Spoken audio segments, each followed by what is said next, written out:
In fact, this House must hold the National Cohesion and Integration Commission to account, because they cannot have double standards when it comes to deal with people.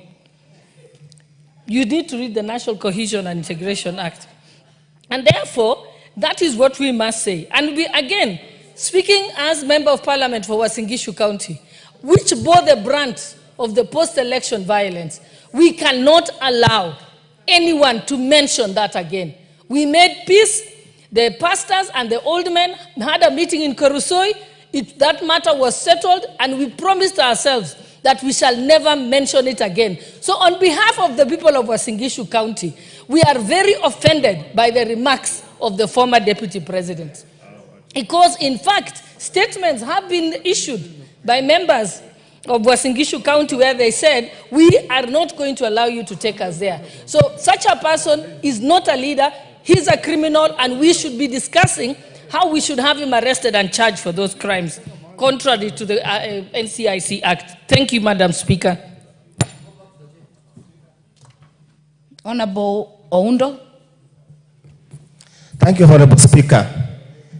Honorable Speaker, it is important for us as a country to accept the truth, reality, and live the talk. Honorable Speaker, democracy is a process.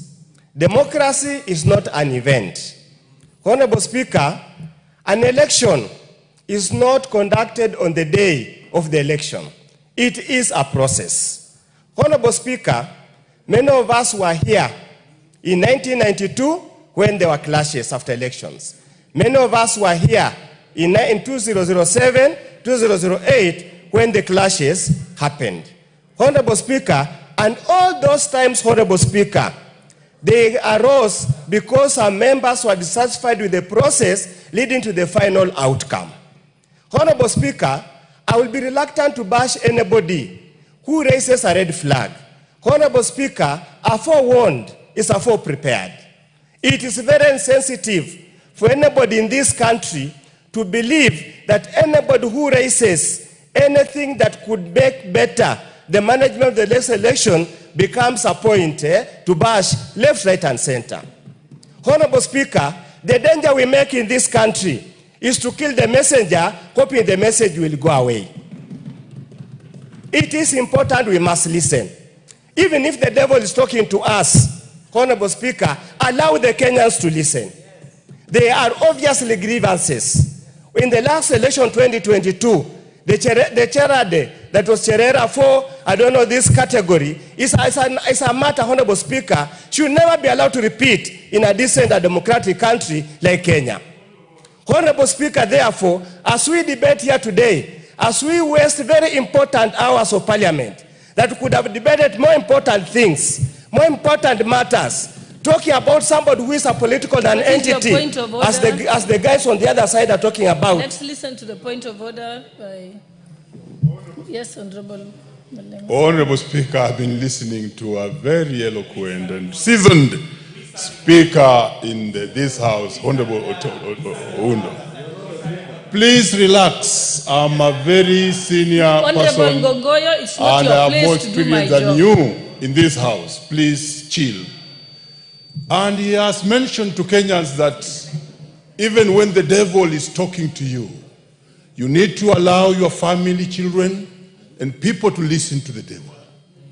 I want to actually ask Honorable Oundo to withdraw that, because the devil is never good for your family, Honorable, neither your siblings and Kenyans. And if the devil is trying to talk to us, we must rebuke it in the spirit and using the name of Jesus Christ, that the devil must be rebuked out. Honorable Speaker, may he apologize because he's a Christian. Thank you, Honorable Speaker. Allow me to let me continue and answer my in-law later as I conclude. Honorable Speaker, we must learn from history. Henry Kissinger said, a nation and its leaders that does not learn from history is in danger of spiraling into anarchy.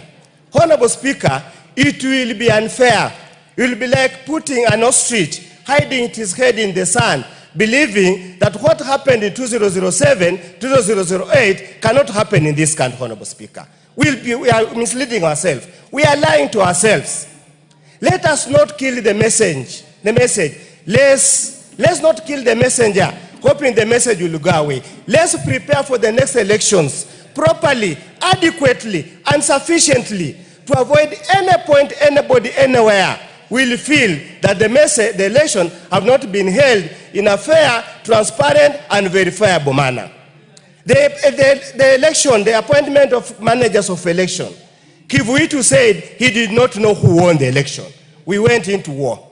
If Raila Amolo Odinga did not restrain himself in 2022, when the Cherera said four said this was not an election properly done, we would have done into abyss. I beseech you, I beseech the country, please remember the message, regard the messenger. You have already killed the messenger. I'm so surprised that men are running helter-scared of one single man who has got no vote, who has nothing. Men, style up. Thank you, Honorable Speaker. The Honorable Nyikar is left. The Honorable Irene Mayaka. Thank you, Honorable Speaker. Honorable Speaker, I stand to support this particular motion by my minority leader, the Honorable Junet. And Honorable Speaker, even as I speak, I'm a very sad